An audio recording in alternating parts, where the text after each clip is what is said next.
হঠাৎ একটা ঠান্ডা হাত করিম চাচার কাঁধের ওপর রাখল।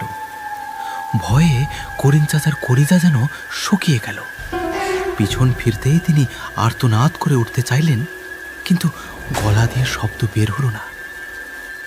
সামনে দাঁড়িয়ে আছে সেই চাদর জড়ানো লোকটা, কিন্তু সেটি কোনো মানুষ নয়, একটি জ্যান্ত কঙ্কাল।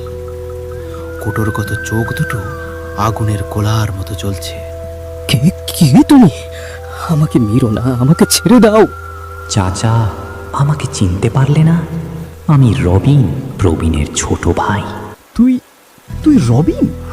কিন্তু গ্রামের সবাই তো জানে তুই মোড়লের বাড়ি থেকে টাকা গয়না চুরি করে পালিয়ে গেছিস। এই অবস্থা হলো কি করে তো? ঠিক তখনই কঙ্কালটা ধীরে ধীরে বলতে শুরু করলো, আমি চুরি করিনি চাচা, চুরি করেছিল আমার বড় ভাই প্রবীণ। সেদিনও এমনই ঝড় বৃষ্টির রাত ছিল, চারিদিকে অন্ধকার আর বিদ্যুতের ঝলকানি।